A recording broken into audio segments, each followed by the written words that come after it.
जय गुरुदेव।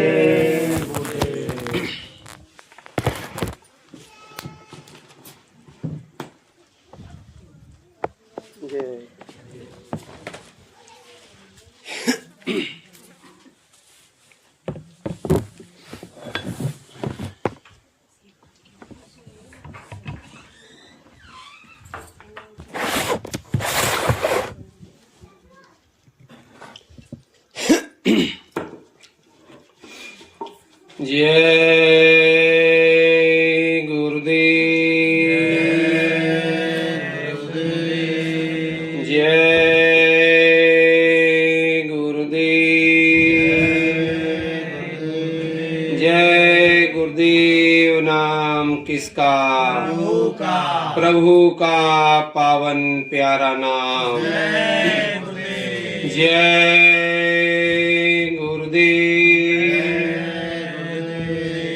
कण कण में विराजमान परम पूज्य स्वामी जी महाराज एवं उनके आध्यात्मिक उत्तराधिकारी भक्त गुरु बाबा उमाकांत जी महाराज के श्री चरणों में मेरा अपितु हम सभी सत्संगी धर्म प्रेमी भाई बहनों का कोटानुकोट प्रणाम। यहाँ पर उपस्थित आप सभी सत्संगी धार्मिक भाई बहन, आप सभी को, आपके माता पिता को, आपके गुरुजनों को, सभी को हम दीन का सादर प्रणाम, आदर व सादर जय गुरुदेव। गुरु महाराज की अपार दया से और महाराज जी की मौज से हमको आपको ये अवसर मिलता है कि अपनी आध्यात्मिक तरक्की के लिए और भगवान के भजन के लिए जिसको ये मनुष्य शरीर मिला है उसकी प्रगति के पथ पर चलने के लिए कुछ चर्चा संदेश सुनने और सुनाने का मौका जो मिलता है, बड़े सौभाग्य से। वैसे तो आप धर्म की चर्चा की जब बात करो तो जब देखने में आता है स्पष्ट सी बात कि सत्संग के लिए बुलावा देना पड़ता है, लेकिन वही कहीं पर अगर नाच गाने का प्रोग्राम हो तो बिना बुलावा के लोगों को हमने ऐसे करके घूरे पे खड़े होकर तमाशा देखते देखा है, जबकि उसका अपनी जीवात्मा के कल्याण से कहीं तक कोई संबंध नहीं है। और जहां से जीवात्मा के कल्याण का रास्ता बाबा जी बताते हैं या वो प्रेरित करने के लिए हम लोगों को भेजते हैं, बुलावा देना पड़ता है। फिर भी जो धार्मिक लोग होते हैं सुन लेते हैं उसको, क्योंकि धार्मिकता तो सबके अंदर है। गुरु महाराज ने मंच से इस बात को कहा कि सत्संगियों, तुमसे ज्यादा धार्मिक लोग संसारी हैं जिनको अभी तक नामदान नहीं मिला है। उनमें धार्मिकता ये है कि वो किसी गरीब को उसको भूखा देख ले तो उनको लगता है कि हम इसको भोजन करा देते। कि कोई का भाव है कि किसी को कोई बीमारी है और उसका पैसा उसके पास नहीं है तो अपनी यथासंभव जो हम उसकी सहायता कर सकते हैं वो कर देते हैं। और धार्मिकता इतनी है, जिन लोगों का नियम है पूजा पाठ का, वो बिना अपने पूजा पाठ किए भोजन नहीं करते। लेकिन सत्संगी, आपको नामदान मिल गया और आप अंजा कर देते हो, सुमिरन छोड़ देते हो। काफी लोग यहाँ पर, कितने लोग हैं जिनको नामदान मिला है? कुछ लोग रुद्रपुर भी गए थे। कितने लोग गए थे? हाथ उठाएंगे थोड़ा। हाँ, 7-8 लोग हैं, ठीक है। तो जो नामदान हमको आपको मिला ये इतना आसान नहीं है जितनी आसानी से हमको आपको मिल गया। बात ये है साहब कि हम जिस युग में रह रहे हैं इसी युग में इस नाम की बरसात कर दी महात्माओं ने। पहले बरसात नहीं होती थी, पहले एकांत में बैठाकर और उस बर्तन को पहले मांजा जाता था, साफ किया जाता था। बर्तन मांजने से मतलब पहले उसके योग्य जीव को महात्मा बनाते थे, उसके बाद उसको नामदान देते थे। कबीर साहब ने बलक बुखारे के बादशाह, जब बादशाहत में वो था तो उसके साथ कुछ ऐसी, वो एक बार एक महात्मा आए, उसको ये तो था कि मुझको भगवान की खुदा की प्राप्ति हो जाए, तो वो अपने 1.25 मन फूलों की सेज पर लेटता था। भाई राजा था, उसकी बादशाहत थी। एक महात्मा आए उसके महल में, घुसे चले आए और उनसे पूछा गया कि क्या हुआ महात्मा जी, यहाँ क्या ढूंढ रहे हो? तब महात्मा जी ने कहा कि बच्चा मेरा ऊंट खो गया है, मैं अपना ऊंट ढूंढता। तब उससे कहा गया, महात्मा से कहा कि अरे यहां तुम्हारा ऊंट राजमहल में क्या करेगा, राजमहल में ऊंट कैसे मिल जाएगा।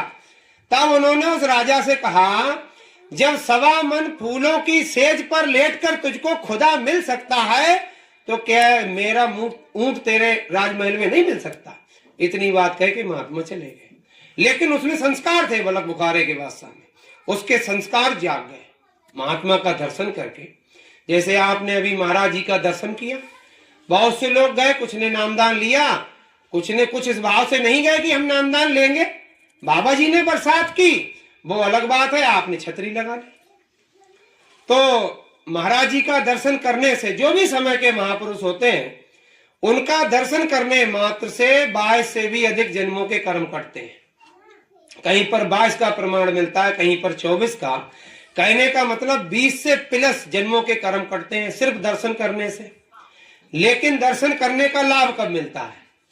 भाई डॉक्टर के पास जाओ तो डॉक्टर की बात को मानो और उसे दवा दे, उसको आप सेवन करो और परहेज से रहो।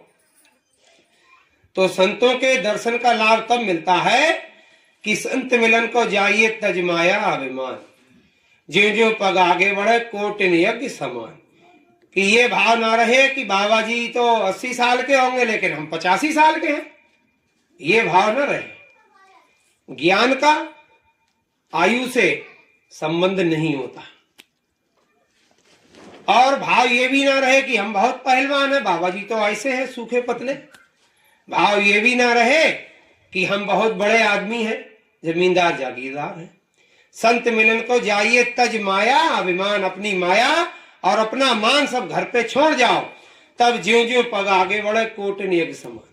आपने घर से बाहर तक गाड़ी से भी गए होंगे, यहां से बाहर तक चले 10-5 कदम, कोटान कोट यज्ञों का फल आपको मिल गया। और दर्शन करने से महात्माओं के उनके रोम रोम से दया और दुआ की किरणें निकलती हैं। और वो जो किरणें दया दुआ की निकलती हैं, वो जब बच्चों पर, हम पर, आप पर पड़ती हैं तो संस्कार जागृत हो जाते हैं। अरे हम और आप ऋषि मुनि महात्माओं की संतानें हैं। वो अलग बात है कि हम स्व को भूल गए, अपने आप को भूल बैठे, वरना विचार करने की बात है, बड़ा सोचने की बात है। जिन घरों में लोग मछलियों को, जिनके पूर्वज मछलियों को ऐसे आटा मार के गोल गोल छोटी गोली बनाकर मछलियों को खिलाते थे ताल में, जिनके पूर्वज, काफी ऐसे घर हैं जिनमें बच्चों ने देखा कि दादाजी ने, दादी जी ने कह दिया कि जाओ ये चींटियों को आटा डाल दो और मछलियों को आटा डाल दो। जो मछलियों को भोजन कराते थे वो मछलियों को खाने लग गए। विचार करने की बात है। हम कहां थे और कहां आ गए, आसमान पे थे और पाताल में चले जा रहे। जिन परिवारों में ऐसी मान्यताएं थी, हमने आपने देखा इतना, तो अभी 30-35 साल में अपने सामने देखते देखते बदलाव इतना हो गया। जो माताएं गोला फोड़ती नहीं थी, लड़के से या आदमी से कहती थी कि ये गोला तुम फोड़ दो, वो माताएं मांस का सेवन करने लगी, वो बेटियां अंडे खाने लगी।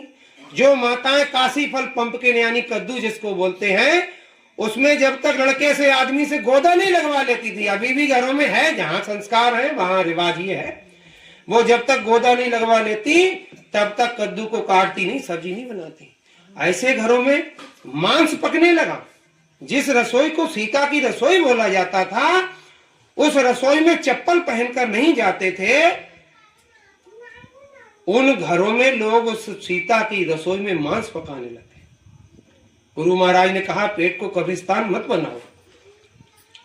किसी के साथ जाते हैं अंतिम संस्कार में तो गंगा तक नहीं भी जाते हैं, तब भी आते हैं तो घर पे पहले उसके साथ गए, कंधा लगाया या नहीं भी लगाया, उसको थोड़ा पनार के चले आए, हाथ पैर धोते कि कोई हमको बीमारी न लग जाए, जो छूत लग गई वो भाई दूर हो जाए।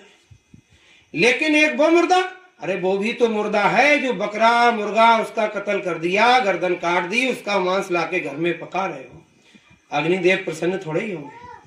अभी गुरु महाराज ने कहा कि कई कई देवता एक साथ सजा देने को तैयार है। ये जो घटनाएं अब घट रही हैं, बाबा उमाकांत जी महाराज ने 31 दिसंबर 2025 की शाम के दोपहर के सत्संग में बताया कि 2026 का समय अच्छा नहीं जाएगा।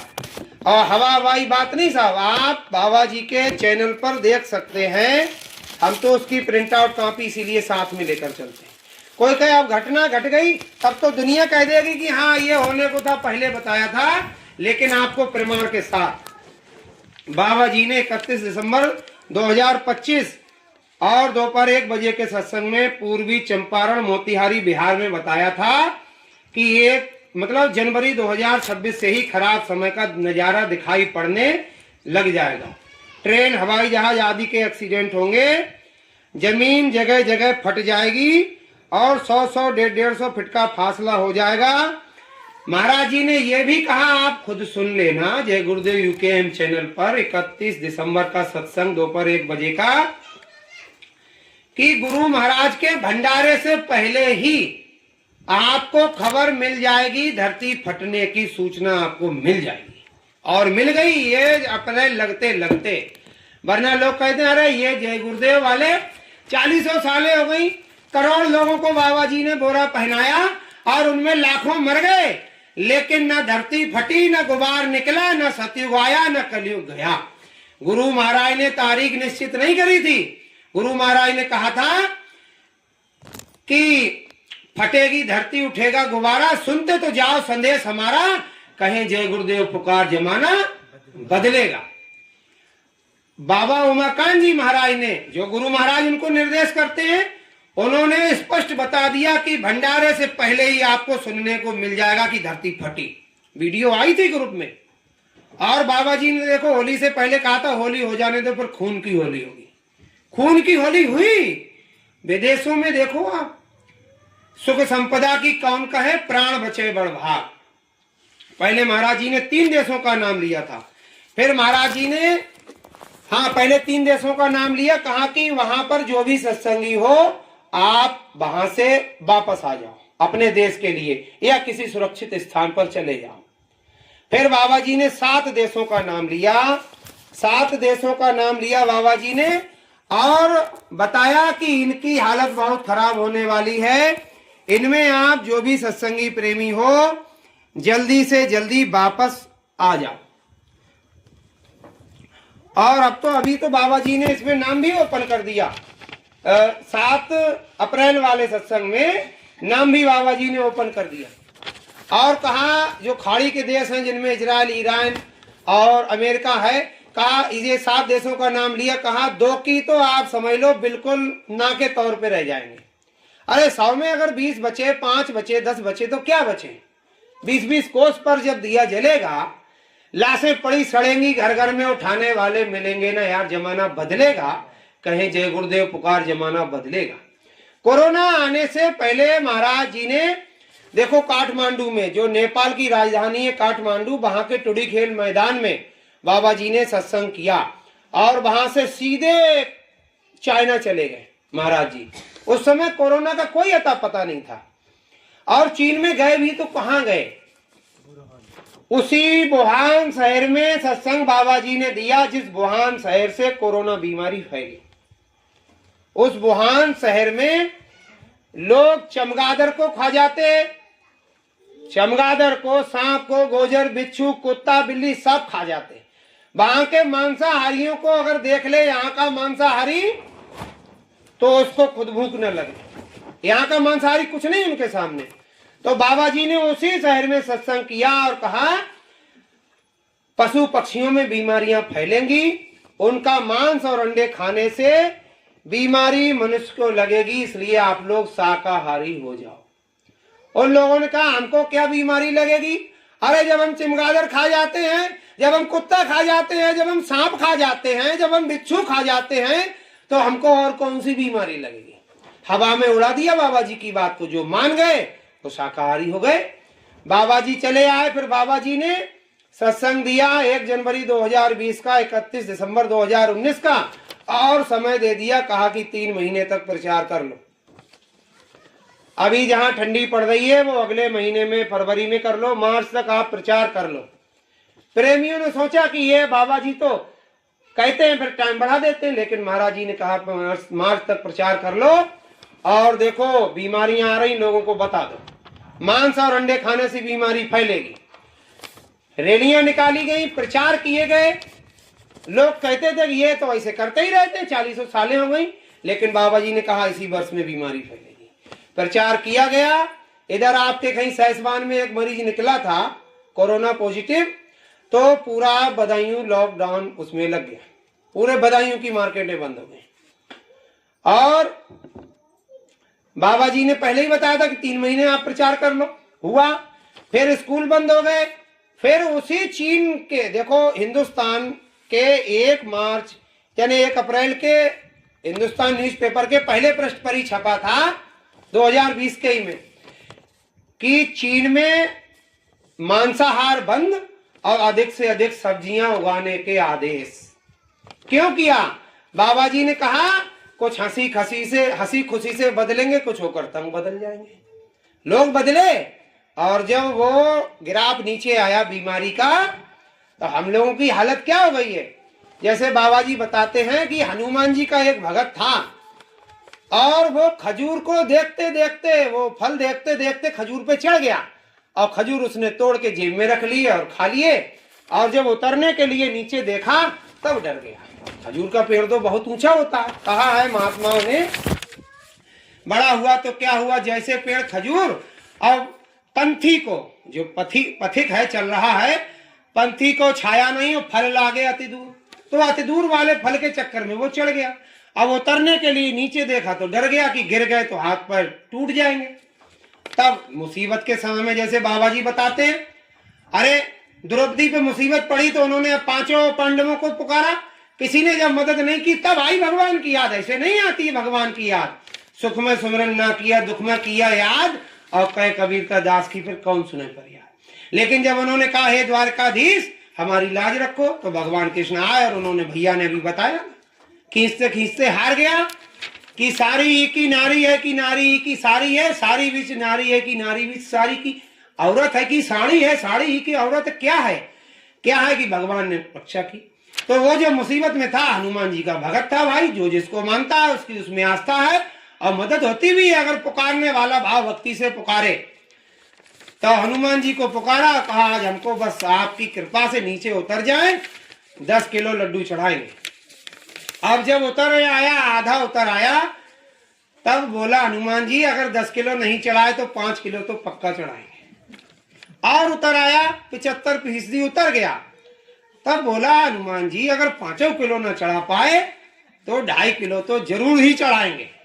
जब पूरा उतर गया, जमीन पर आ गया, बोला हनुमान जी अब ना चढ़ेंगे और ना चढ़ाएंगे।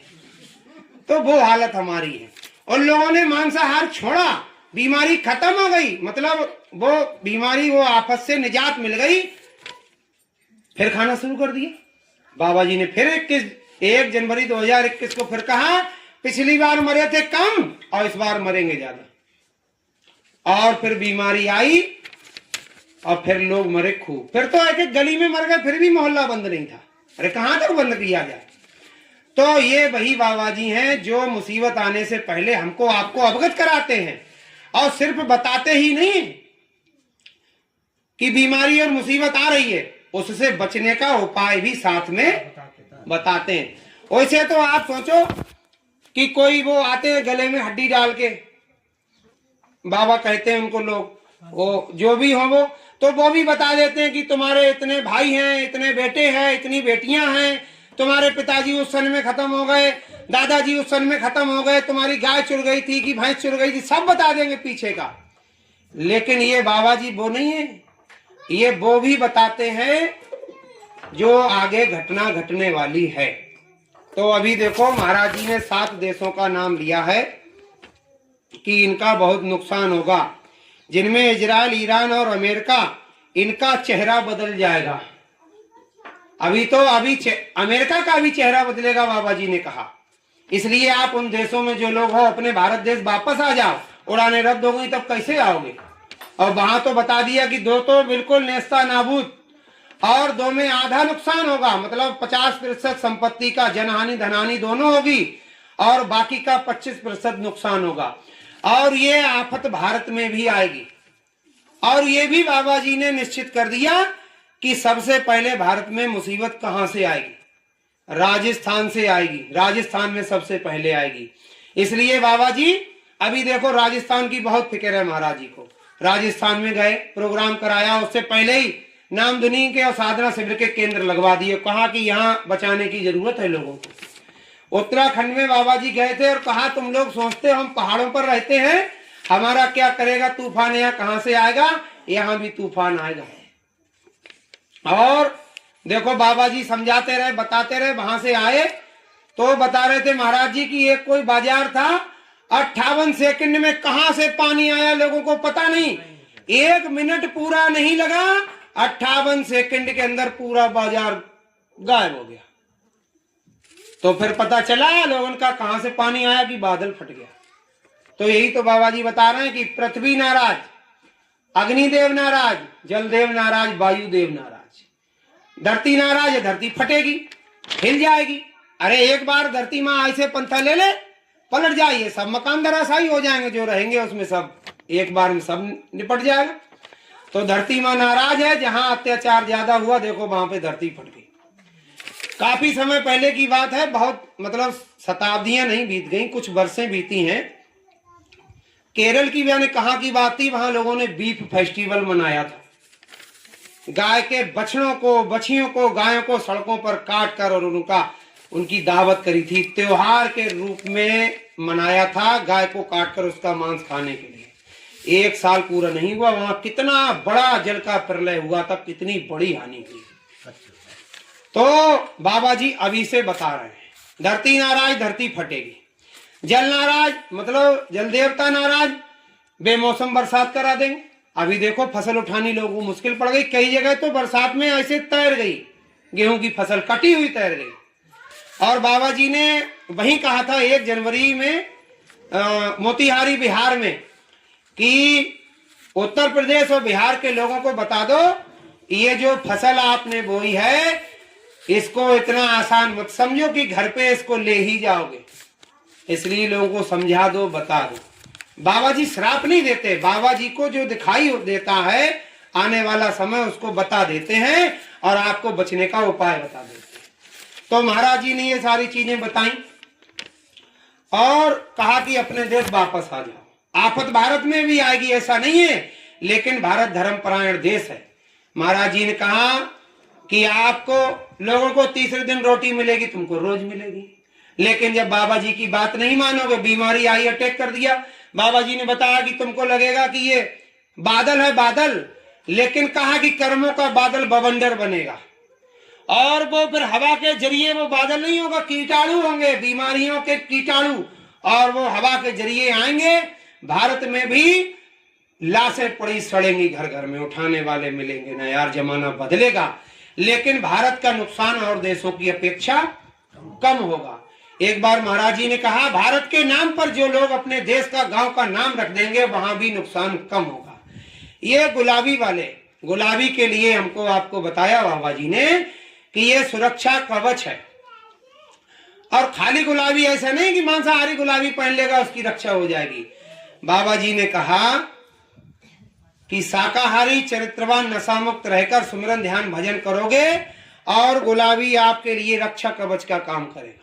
जहां तक गुलाबी वाले की नजर जाएगी वहां लोगों की रक्षा हो जाएगी, और ऐसे प्रमाण देखने को मिले।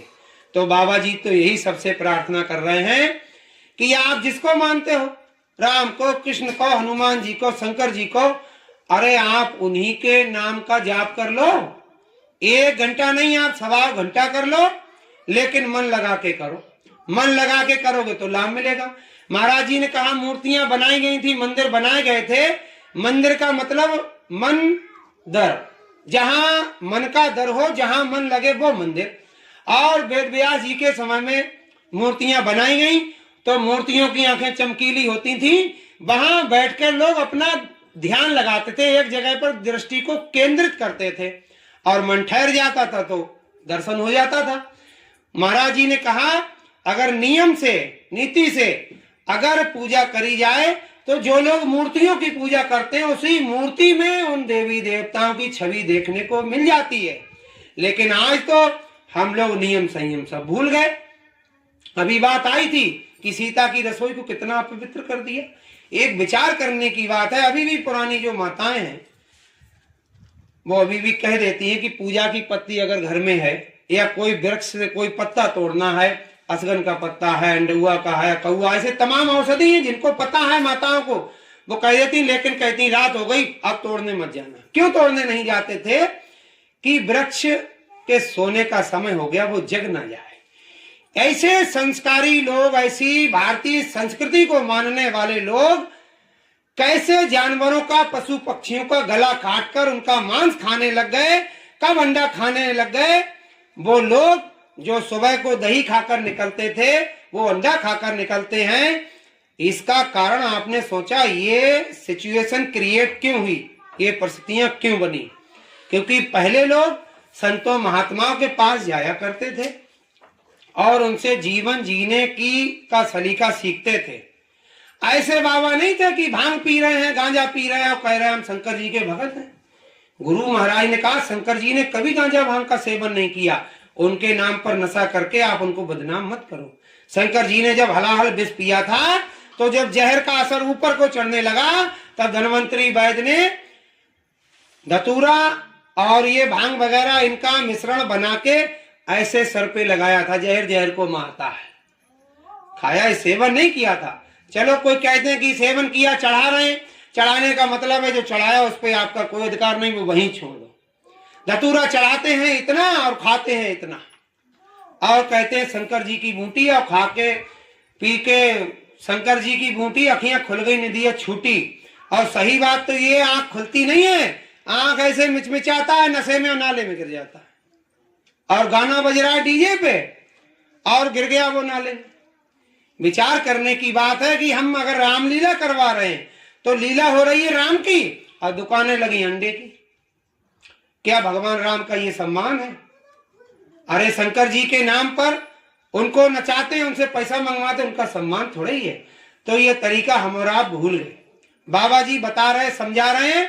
इसको कबीर साहब ने कहा, कबीरा सोदन संचिए जो आगे को जाए। आध्यात्मिक दौलत जो आपका शरीर छूटने के बाद, जिसको बताया ईश्वर अंश जीव अविनाशी, हमारे आपके शरीर में जो जीवात्मा है वो परमात्मा का अंश है। ये शरीर जब छूट जाएगा उसके बाद हमारी जीवात्मा की रक्षा संभाल के काम जो चीज आए वो आध्यात्मिक दौलत के लिए कहा कि, और बताया कि भवसागर पार कैसे होगा जी? 5 नाम का सुमरन करे, कहे कबीर तब भव से तरे। वैसे आप जिन भी देवी देवताओं की पूजा करते हो लाभ उनका मिलता है, पुण्य बनता है। और श्रीमद् भागवत गीता के 9वें अध्याय के 21वें श्लोक में स्पष्ट लिखा है, तेताम भुगते स्वर्ग लोके विशालम क्षीणो पुण्य मृत्यु लोके विसंति। हमारी बात मत मानो। आपके घर में, आपके घरों में रामचरित मानस और गीता रखी होगी, हमारे घर तो रखी है। और जब गुरु महाराज बोलते हैं श्लोक और प्रमाण तो उसमें नजर डाल लेते हैं। आपको इसलिए बताया जा रहा कि चलो हम कोई चीज ले आए फर्जी बना के, आप अपने घर में रखिए, इसको देख लेना। स्पष्ट लिखा है कि पुण्य का फल भोगने के लिए जीवात्मा को स्वर्ग लोक में विशाल स्थान दिया जाता है। फिर कहा पुण्य छीने मृत्यु लोके विसंति, पुण्य छीन होते ही पुनः मृत्यु लोक में भेज दिया जाता है। तो जीवात्मा निजघर कहाँ पहुंची? निजघर नहीं है स्वर्ग और वैकुंठ। वो तो आपने जैसा पुण्य किया, अच्छे काम किए तो स्वर्ग, और पाप किया, बुरे काम किए तो नरक और 84। छुटकारा नहीं है जीवात्मा का। कोई सोने की बेड़ी है, कोई लोहे की बेड़ी है। अगर स्वर्ग और वैकुंठ में छुटकारा ही होता तो रामचरितमानस में जो गोस्वामी जी महाराज ने बताया, बड़े भाग्य मानुष तन पावा और सुर दुर्लभ सद ग्रंथन गावा।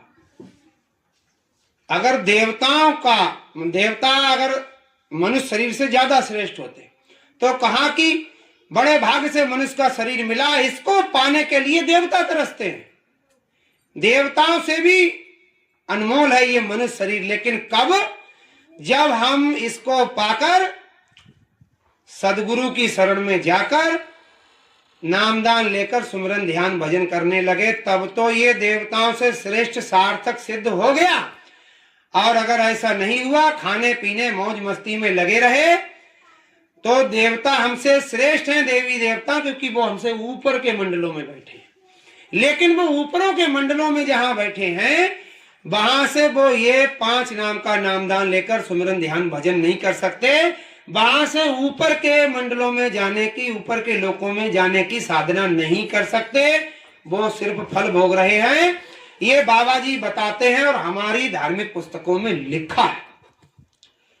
और हमको आपको मनुष्य शरीर मिल गया तो इसलिए थोड़े ही मिला, नर्तन पाए विषय मन देही। बाबा जी बताते हैं नर्तन मिला और खाने पीने मौज मस्ती में वासना के वशीभूत होकर ये व्यर्थ चला गया। कहा कि भवसागर पार जाने का रास्ता इसी में है, लेकिन हम उसको समझ नहीं पा रहे। समझ क्यों नहीं पा रहे? रामचरितमानस में जो बात लिखी, माता सबरी ने, आप पहले विचार करो, माता सबरी को नवदा भक्ति का उपदेश दिया था प्रभु श्री राम ने, और वो उनके दरवाजे पर जाकर दिया था, उनके कुटिया में गए थे। माता सबरी की भाव में, भक्ति में इतनी ताकत थी, इतना बल था कि मर्यादा पुरुषोत्तम भगवान को, प्रभु श्री राम को उनके उस स्थान तक जाना पड़ा जहां वो अपने गुरु की कुटिया में रहती थी। इतनी ताकत थी उनकी भक्ति में, बल था। और जब माता सबरी ने, देखो भाव के भूखे हैं भगवान, तो बेर को चख के रखा था कि इसलिए हम अपने प्रभु को मीठा मीठा खिलाएंगे, मीठा मीठा खिलाएंगे। और जूठे बेर भगवान ने खाए। और जब माता सबरी ने कहा कि प्रभु हमको भक्ति का उपदेश दीजिए, तो प्रभु श्री राम ने जो नवदा भक्ति का उपदेश दिया, वो उसमें लिखा है मानस में। सबसे पहली पंक्ति है, प्रथम भगति संतन कर संगा। पहली भक्ति संतों का संग करना था, लेकिन संतों का संग ना करके हम अपने मनमाने तरीके से पूजा पाठ, हवन, जप, तप इत्यादि करने लगे। और श्रीमद् भगवत गीता के 16वें अध्याय के 23वें श्लोक में स्पष्ट लिखा है, या शास्त्र विधि मुत्सृज्य वर्तते काम कारतः नासा सिद्धिम वाप्नोति न सुखम न परांगतिम। जो व्यक्ति शास्त्र विधि को त्याग कर मनमाने ढंग से आचरण करता है, पूजा पाठ करता है, उसको न सुख मिलता है, न सिद्धि मिलती है, न परम गति यानी कि मोक्ष मिलता है। सब निरर्थक चला जाता है। और वैसे पुण्य प्राप्त करने के लिए बड़ा सरल सा तरीका बता दिया धर्मशास्त्रों में, बाबा जी बता रहे हैं। बाबा जी तो सार सार, जिसको कहा मानस में, सार सार को गहराए और थोथा दे उड़ाए। माताएं, अब तो समस्या ये है, आधे प्रमाण फेल होते चले जा रहे हैं। अब पिसा पिसाया आटा आता है घर में। अब ये माताएं बहनें, अब कहां से जिनके घर में पिसा पिसाया आ रहा है, वो क्या जाने सार और क्या जाने थोथा। वो पहले माताएं सूप से उसको फटकती थी गेहूं को, तो जो उसका भूसा और वो जो गर्दा होता था उसको उड़ा देती थी, गेहूं रह जाता था। ऐसे बाबा जी सार सार जो मेन चीज है उसको बताते हैं कि माता पिता की सेवा करो, इनके आशीर्वाद से फूलो फूलो। यही तो पद्म पुराण के सृष्टि खंड के 47वें अध्याय के 11वें श्लोक में स्पष्ट लिखा है, सर्व तीर्थमयी माता सर्वदेवमयी पिता मातरम पितरम तस्मात् सर्वयत्नेन पूज्यते। सर्व तीर्थमयी माता, सब तीर्थों को करने से जो पुण्य प्राप्त होता, वो घर, ये शास्त्रों में लिखी है ये बात, वो घर बैठे अपनी जननी माँ की सेवा करने से आपको प्राप्त हो जाएगा वो पुण्य, जो 68 तीर्थ करने से प्राप्त होता। फिर कहा सर्वदेवमयी पिता, सब देवताओं को खुश करने से जो पुण्य की प्राप्ति होती, वो अपने पिता की सेवा करने से घर बैठे सहज में भी आसानी से प्राप्त हो सकती है। फिर कहा मातरम पितरम तस्मात् सर्वयत्नेन पूज्यते, इसलिए माता पिता हर प्रकार से पूजने योग्य है। लेकिन आज कलयुग का समय वो है, देखो वो त्रेता का समय था, पिता ने आदेश दे दिया, बेटा जंगल चला गया। लेकिन आज अगर पिता ने कोई सख्त आदेश दे दिया तो पहला वनवास पिता को ही हो जाएगा, क्योंकि कलकाल बिहाल भय मनुजा नहीं चीने तू अनुजा तनुजा। ऐसा नहीं है संस्कार लुप्त हो गए, संस्कार लुप्त नहीं हुए हैं। महाराज जी ने कहा कि लोग भारतीय संस्कृति को नष्ट कर देने में लगे हैं, लेकिन कर नहीं पाएंगे। ये ऋषि मुनि महात्माओं का देश है। अरे जहां इनको आवाज लगाई गई, ऐसे कैसे, जैसे मादा कोयल होती है, वो अपने अंडे मादा कौवा के घोंसले में रखती है। दोनों के अंडे सेम सेम होते हैं, लगभग एक से। तो मादा जो कौवा होती है वो अपने अंडे समझकर उनको सहती है उनको, और बच्चे उसमें से जब निकलते हैं और जब उड़ने लायक हो जाते हैं, वो उनका लालन पालन करती रहती है मादा कौवा। लेकिन जैसे ही कोयल आवाज देती है, बच्चे तो कोयल के ही थे और वो फुर्र से निकल के उड़ जाते हैं। ऐसे ही हम और आप कितने भी मलिन माहौल में रह रहे हो, लेकिन जब हमको हमारे पूर्वजों की, महापुरुषों की, हमारा इतिहास, गौरवशाली इतिहास याद दिलाया जाता है, तो बशर्ते वह व्यक्ति शाकाहारी ना हो, नशा मुक्त ना हो, चरित्रवान ना हो, एक बार को उसके शरीर में रोम रोम फुरफुरा जाता है कि वाकई में ये बात सही है, हम जो कर रहे हैं वो गलत है, हमारे गौरवशाली इतिहास पर ये कलंक है जो हम कर रहे हैं। बशर्ते उसका एकदम छूटे ना, लेकिन संस्कार उसको ये अवगत जरूर कराते हैं। तो बाबा जी तो यही चाह रहे हैं कि ज्यादा से ज्यादा लोग बच जाएं, शाकाहारी, चरित्रवान, नशा मुक्त हो जाएं। भारत में जो बीमारियां फैलेंगी, जो बम फटेंगे, जो कीटाणु फैलेंगे, वो सबसे पहले जो बाजारों में मांस टंगा है उस पर अटैक करेंगे, और वो जब लोग खाएंगे तो बीमारियां उनको लगेंगी। जिन्होंने खाया है उनके शरीर पर अटैक करेंगे, जल्दी बीमारी उनको लगेगी। और इसलिए बाबा जी चाहते सब लोग शाकाहारी हो जाओ। चेतो प्यारे सभी धर्म पर आ डटो। अरे आप जिसकी भी पूजा इबादत करते हो, भगवान की, खुदा की पूजा करते हो, इबादत करते हो, उसी की करो, लेकिन मन लगाकर। 1 घंटा राम राम जपते हो आप, 1.25 घंटा जपो, मना नहीं है। आपको नामदान नहीं मिला है तो आप जो भी जो जपते हो अपना, बाबा जी ने कहा हमने कोई पूजा पाठ करने को मना नहीं किया, लेकिन जो नामदान आपको मिला, ये 5 नाम का सुमिरन करे कहे कबीर तब भव से तरे। इस सुमिरन को आप अंजा मत होने देना, क्योंकि सुमिरन छूटा और गुरु रूठा। वो आप करो, और वो आप जब नामदान नहीं मिला है और आप जो भी नाम जप रहे हो, तो उसी में आप 15 मिनट, 20 मिनट, आधा घंटा ये जय गुरुदेव नाम धुनी बोल करके देखो। ये समय का जगाया हुआ नाम है, समय का मास्टर, समय का डॉक्टर ही काम आता है। और प्रमाण आपको ऐसे तमाम मिल जाएंगे जब आप सत्संग में जाते आते रहेंगे। ये अभी की ताजी ताजी बात है, जय गुरुदेव नाम धुनी का चमत्कार। बाबा जी ने कहा, गुरु महाराज कहते थे, मथुरा वाले बाबा जय गुरुदेव जी महाराज, कि मुसीबत के समय में आप 10 बार जय गुरुदेव बोलोगे, आपकी मदद होगी। जरिया कोई भी बन जाए, कोई आपको मधुमक्खियां छेदने लग जाएं, बचाव का कोई साधन ना हो, आप जय गुरुदेव बोलो, 10 बार आपकी मदद होगी। जरिया कोई भी बन जाए। आप डूबने लगो, तिनके का सहारा भी ना हो, तो आप जय गुरुदेव बोलने लग जाओ, आपकी मदद होगी। जंगली जानवर आपको घेर ले, आप जय गुरुदेव बोलो, आपकी मदद होगी। अभी की बात है, बच्चे प्रसाद के लालच में वो जाते थे, तो वो बच्चा गया, उसको पहले कई बार प्रसाद मिल चुका था सत्संग में, फिर वो गया। एक बार वो सत्संग समापन होने से कुछ समय पहले पहुंच गया, बोला लाओ प्रसाद दो। तो उससे कहा कि बच्चा अभी आरती होगी, 10-15 मिनट बैठ जाओ, सुन लो सत्संग बाबा जी का, तभी प्रसाद बटेगा आरती होने के बाद।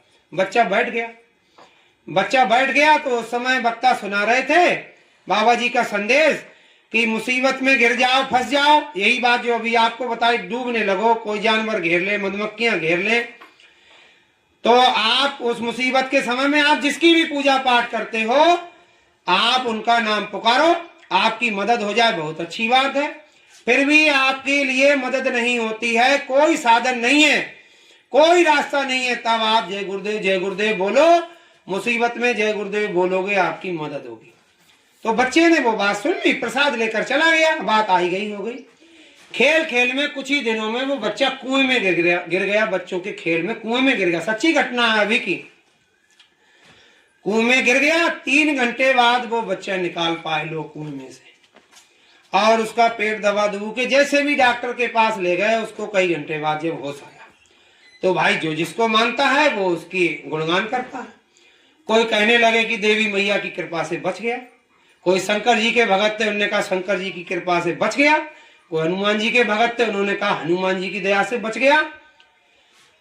तो एक बुजुर्ग थे, उन्होंने कहा अच्छी बात है, कुल मिला के बच गया, किसी की दया से बचा, लेकिन जो बचा है उससे तो पूछो, जो 3 घंटे पानी में पड़ा रहा, 10 मिनट में तो आदमी की राम नाम सत्य हो जाती, वो तो बच्चा था, 3 घंटे पड़ा रहा। उस बच्चे से पूछा तो बच्चे ने बताया, वो हम सत्संग सुनने जाते थे और जिन बाबा जी का फोटो लगा था मंच पे, और हम जब इसमें गिरे तो हमको उनकी बात याद आ गई। वो सुना रहे थे सत्संग में कि जय गुरुदेव बोलना, जब मुसीबत में हो, कोई रक्षा बचत का उपाय ना तुमको दिखाई दे ना सूझे, तो जय गुरुदेव बोलना। जब हम गिरे तो हमें वो बात अचानक याद आ गई, हम जय गुरुदेव बोलने लग गए। और वही बाबा जी जिनका फोटो मंच पर लगा था, भक्त गुरु बाबा उमाकांत जी महाराज के लिए बताया, कई भाई बाबा जी 3 घंटा हमको गोदी में लिए रहे, हम कहाँ कुएं में डूबे थे। ये हंसी मजाक की बात नहीं है। ये भाई साहब बैठे हैं, इनके बहनों का ऑपरेशन हुआ था, ऑपरेशन थिएटर में, वहां रामपुर की बात है। उनके किसी दुश्मन ने इतने चाकू मारे कि डॉक्टर भी, उसको उम्मीद नहीं थी कि सही हो पाएंगे इतनी जल्दी, ये कवर कर पाएंगे।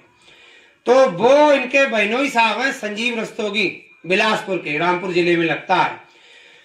वो ये कह रहे थे कि तुम कह रहे हो बाबा जी उज्जैन में हैं आश्रम पे, बाबा जी तो हमारे ऑपरेशन थिएटर में थे।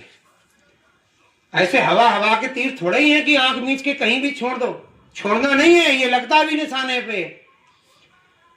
तो हम लोग कहते हैं कण कण में विराजमान परम पूज्य गुरु जी महाराज, जिन ऐसे गुरु जिनको बताया कि सत्य पुरुष की आरसी और संतन की ही देह, लखा जो चाहे अलख को तो इन्हीं में लख ले। रहते ये दीनता में है, खुद कभी नहीं कहेंगे कि हम इतने। गुरु महाराज क्या कहते थे, हम महात्मा नहीं भाई, हम तो सेवक हैं।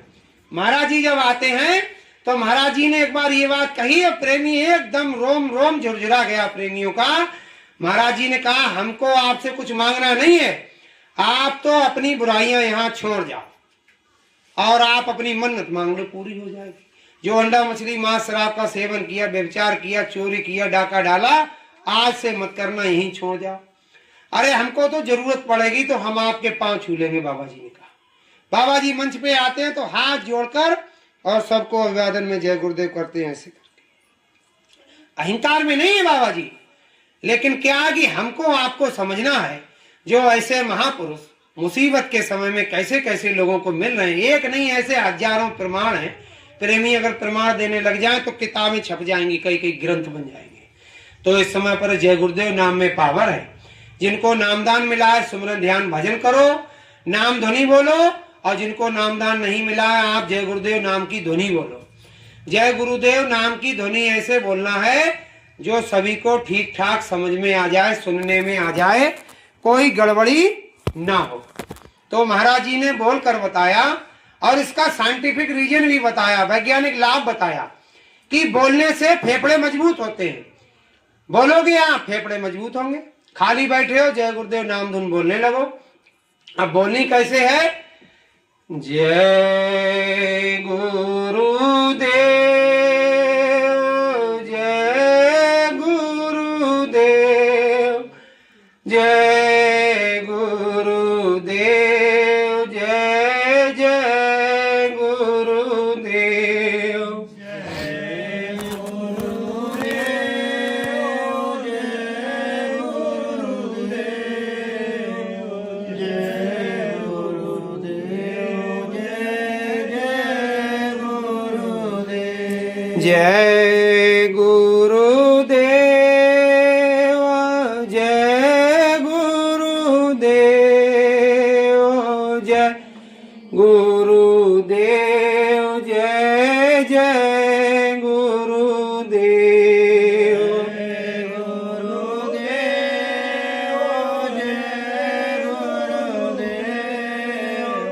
जय गुरुदेव, जय गुरुदेव, जय जय गुरुदेव, जय गुरुदेव, जय गुरुदेव, जय गुरुदेव, जय जय गुरुदेव।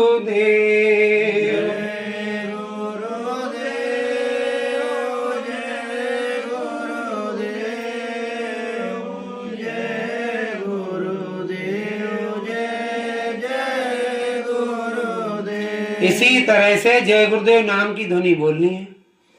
अभी कई जगह साधना शिविर ये नाम ध्वनि के केंद्र लगे और गुरु महाराज ने कहा 72 घंटे की लगा दो, 24 घंटे की लगा दो। 24 घंटे की आप लगाओ। ये बच्चे जो बोल नहीं पा रहे हैं ये इतनी देर बोलेंगे कि बड़े बड़े लोग इनके साथ नहीं बैठ पाएंगे, इतनी देर बोलते हैं।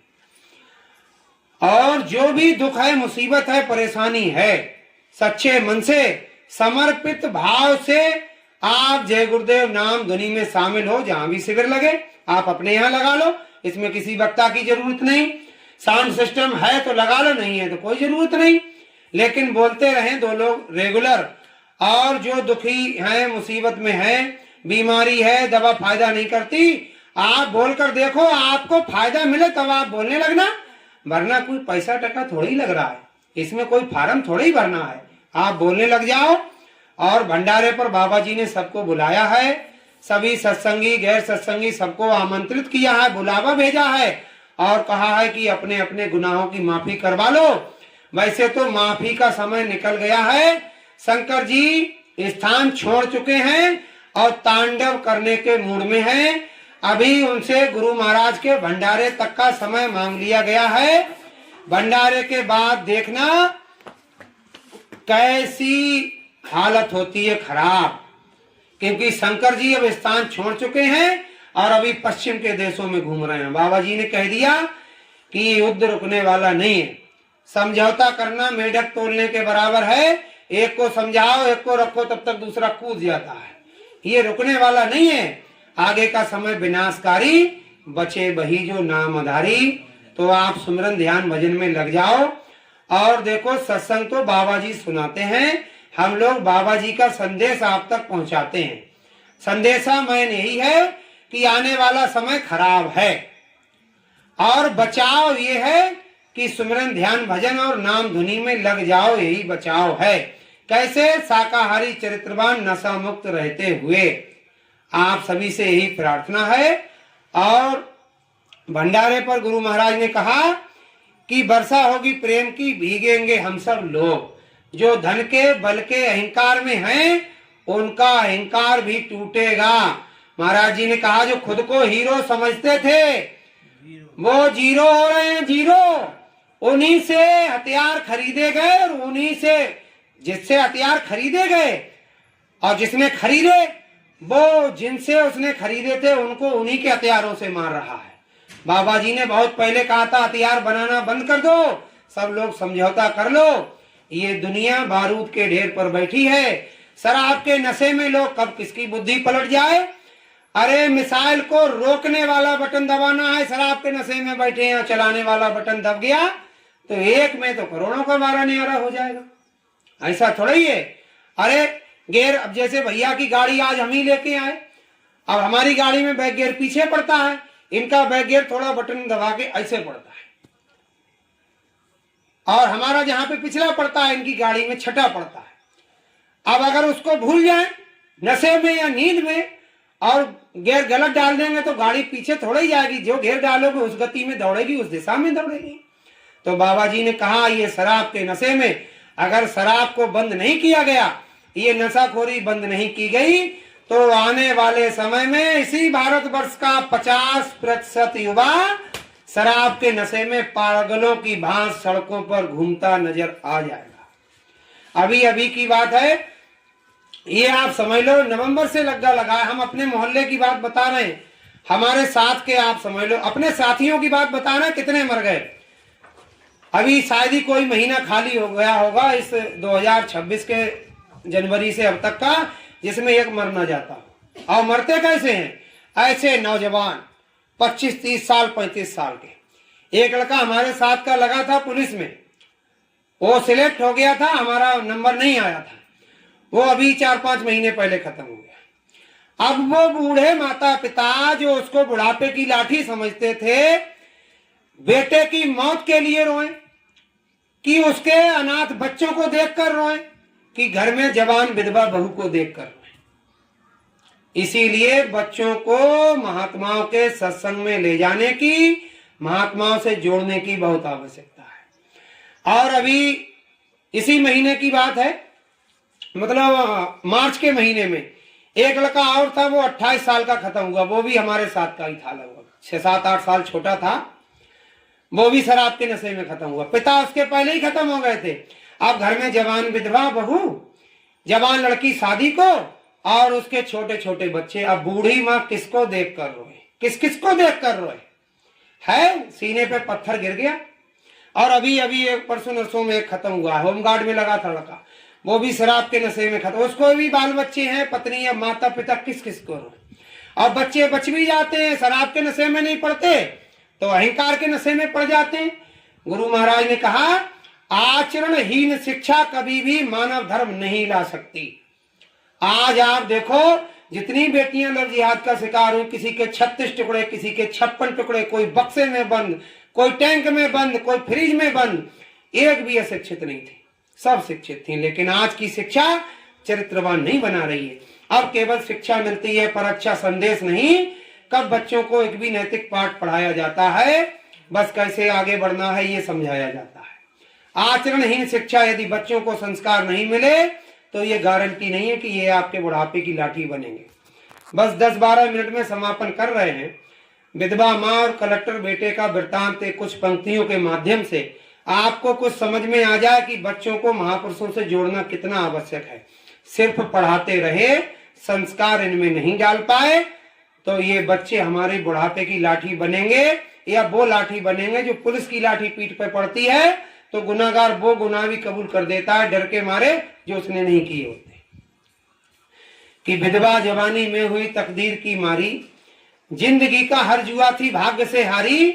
लोग कहते थे मुकद्दर है नहीं अच्छा, और गोद में उसके था एक भगवान सा बच्चा। बच्चे भगवान का रूप होते हैं। गोद में उसके था एक भगवान सा बच्चा, टुकड़ा कलेजे का उसे अत्यंत प्यारा था। बहलाल ही विधवा के जीने का सहारा था। देख लेती थी उसे प्रसन्न होती थी, उसके लिए सूखा करे गीले में सोती थी। अब बात यह है कि वो तो दौर था, माताएं गीले में सोती थी, भले ही उनको भीगे में सोना पड़ता था लेकिन बच्चा सूखे में सोता। आज जो डायपर की व्यवस्था चली है, बच्चा भीगे में सोता है, मां सूखे में सोती है। डॉक्टर बता रहे हैं इस बात को कि डायपर अगर बच्चा पहने रहता है ज्यादा समय तक तो अपने पेशाब में यूरिया होता है, वो यूरिया के टच में उसकी जब डायपर पहनेगा तो खाल उसकी भीगती रहेगी और उससे यूरिनल इन्फेक्शन होता है बच्चे को। डॉक्टर से पूछ लेना आप। और यूरिनल इन्फेक्शन का साइड इफेक्ट ही होता है कि बच्चे में चिड़चिड़ापन आ जाता है, उसकी स्किन कमजोर हो जाती है। अब मास्टर ने पढ़ाते समय डंडा मार दिया, खाल कमजोर है, उंगलियां छप गई, डंडा छप गया, अब आप तो जाओगे मास्टर के सिर हो जाओगे। मास्टर तो एक बार देख लेगा, हमारी आफत आ जाएगी, काहे को ज्यादा डांटेगा, पढ़ो या मत पढ़ो। तो उसके लिए सूखा करे गीले में सोती थी, नित रोज ही उठकर सुबह आशीष देती थी, भावनाएं बेचकर मां फीस देती थी। माता पिता अपना तन काट कर, मतलब फटे कपड़े पहनकर, रूखा रोटी खाकर और बच्चों की जरूरतों को पूरा करते हैं। नित रोज ही उठकर सुबह आशीष देती थी, भावनाएं बेचकर मां फीस देती थी, सोचती थी पुत्र ये पैरों खड़ा होकर और सुख हमें देगा मेरा बेटा बड़ा होकर। हर माता पिता ही सोचते हैं हमारे बुढ़ापे का सहारा बनेगा, सुख हमें देगा मेरा बेटा बड़ा होकर। साधना सच्ची, इरादा सत्य कट्टर था, माँ की दुआओं से बना बेटा कलेक्टर था। ऐसा नहीं है कि सिर्फ हम अपनी पढ़ाई के बल पर ही सफलता प्राप्त कर लेते हैं, उसमें माता पिता के बुजुर्गों के आशीर्वाद का भी असर होता है।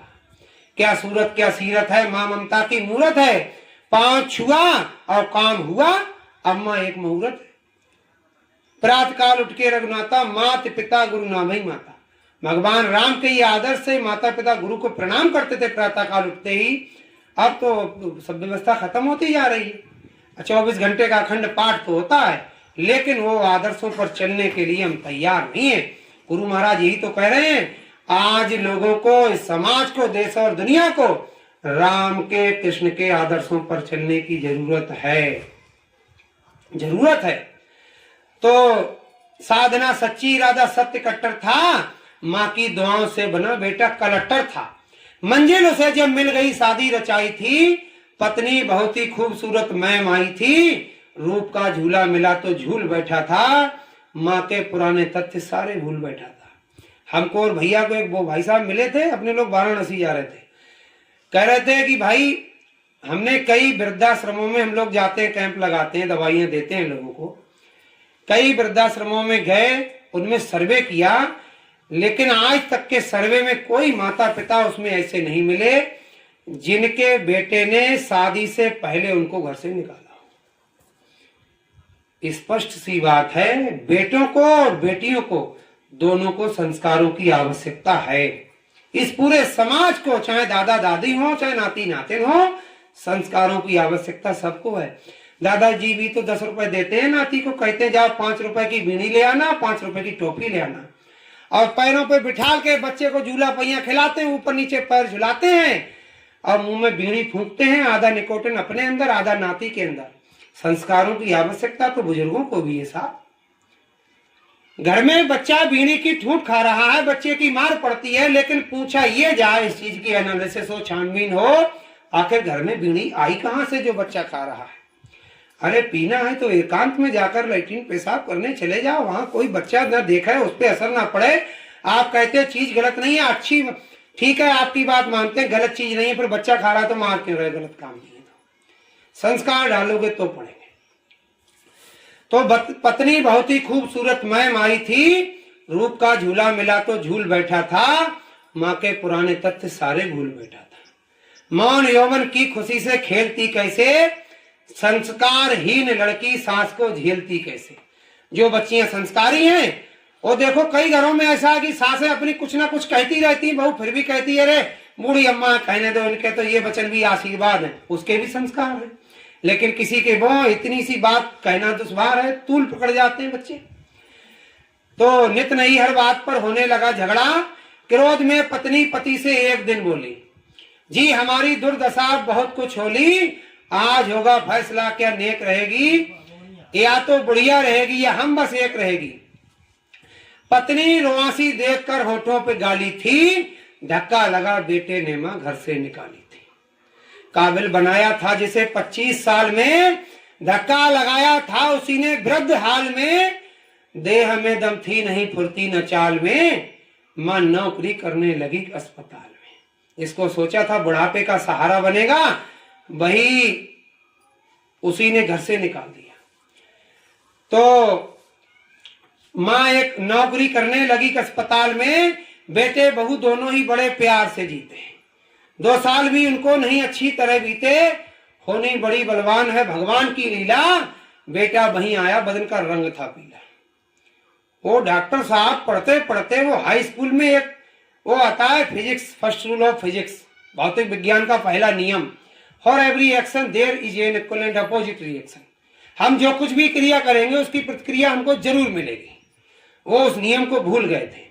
बेटा वहीं आया बदन का रंग था पीला, देखकर उनको बड़ी हैरान दंग थी, बाज हुए थामे हुए पत्नी भी संग थी। इतनी कमजोरी शरीर में आ गई 2 साल में ही कि खड़े नहीं हो पा रहे थे। बाज हुए थामे हुए पत्नी भी संग थी, विधि का विधान है कभी मांसा कभी तोला, जांच उनकी जब हुई तो डॉक्टर बोला, अनुमान है ये रोज ही पीते शराब है, इनकी दवा होगी नहीं गुर्दे खराब है। इसलिए बाबा जी कहते हैं तजो नशा बनो शाकाहारी, वरना जवानी में ही बुढ़ापा क्या करे जब टिकट ही कटता जवानी में। तो डॉक्टर ने कहा अनुमान है ये रोज ही पीते शराब हैं, इनकी दवा होगी नहीं गुर्दे खराब हैं, मौत से रिश्ता करे बदले में जान दे, और इनको बचा सकता वही गुर्दों का दान दे। पत्नी से कहा पति हैं तुम्हारे तो व्यू रचना तुम ही दे दो, सिंदूर की रक्षा करो गुर्दे इन्हें दे दो। मैम बोली लाभ क्या खतरा भरा डर है, ये जिए या हम जिए हक तो बराबर है, मार कर हमको आप इनको बचाएंगे, गारंटी क्या है ठीक निश्चय हो ही जाएंगे। झेलना ही है अगर सिंदूर जो होगा होगा वही भगवान को मंजूर जो होगा। अब अपनी भगवती को घर से निकाल के अपनी जान पर बनाई तो भगवान की दुहाई दे रही है। सच्चाई ये है जो माता पिता को मारते हैं, गाली देते हैं, घर से निकाल देते हैं, उनको दुख देते हैं, उनकी भगवान कोई पूजा पाठ भंडारा जप तप जागरण भागवत रामायण कुछ भी स्वीकार नहीं करते। सर्वास्तत्र अफला क्रिया, ये हमारी संस्कृति में है, हमारे धर्म शास्त्रों में लिखा है, यत्र नार्यस्तु पूज्यन्ते रमन्ते तत्र देवता। जहां माँ का, बहन का, बेटी का, पत्नी का, मतलब जहां नारी का सम्मान होता है वहां देवता निवास करते हैं, और जहां इनका सम्मान नहीं होता है वहां सारी शुभ क्रियाएं निष्फल चली जाती हैं। तो उसने कहा होगा भाई भगवान को मंजूर जो होगा, मैं मर नहीं सकती, दुनिया जाए भाड़ में। और सुन रही थी माँ खड़ी पर्दे की आड़। अब जब वो अंदर चले गए दोनों, डॉक्टर खड़ा रह गया। बाद उनके माँ गई फैला रही झोली डॉक्टर के सामने जाकर, आंसुओं को रोककर रोती हुई बोली, एहसान मानूंगी बड़ा तुम देखभाल लो, और मैं खुशी से दे रही गुर्दे निकाल लो। डॉक्टर सुनकर बड़ा स्तब्ध मौन था। पूछने ऐसे लगा, रिश्ते में कौन था? निश्चय तुम्हारा पुत्र था, लड़का जो आया था।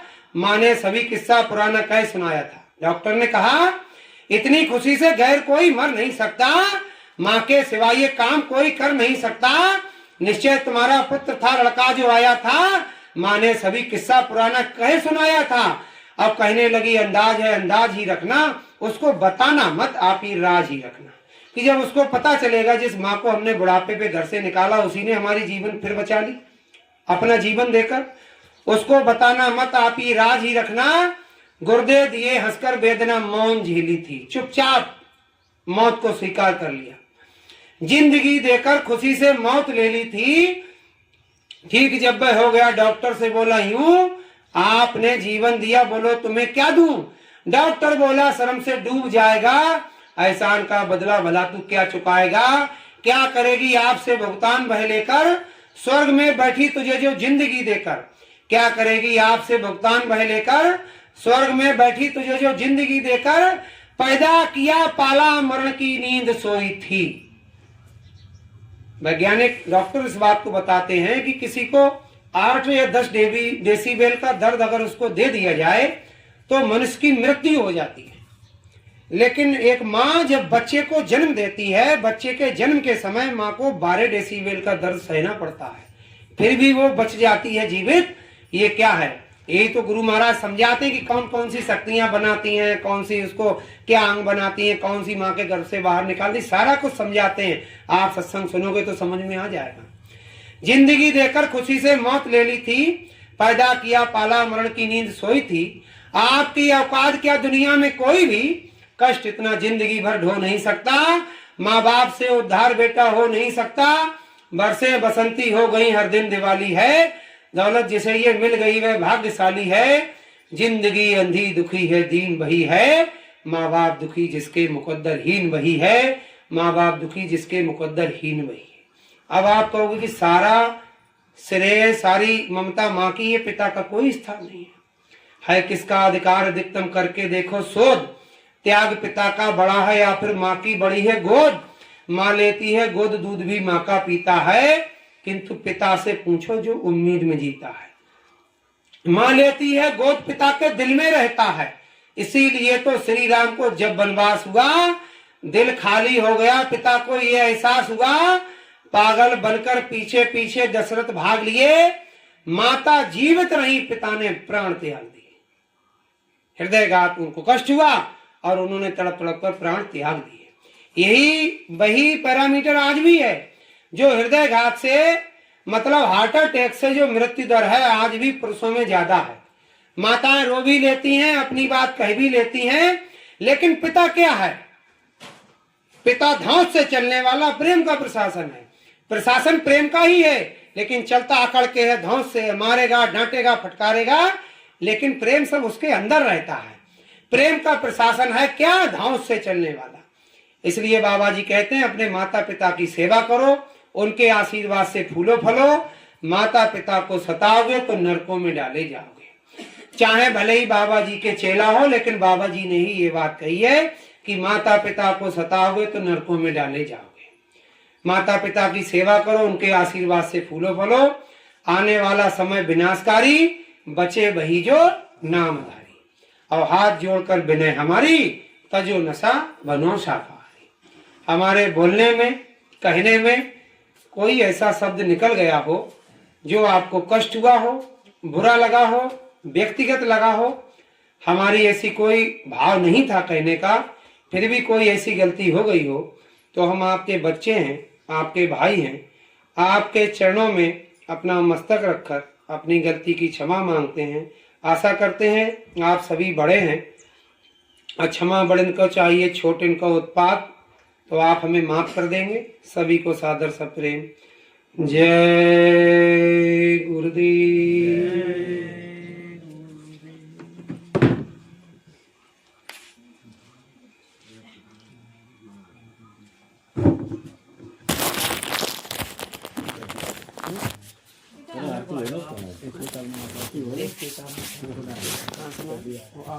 आप ही बोल दी 5-10 मिनट। जय गुरुदेव।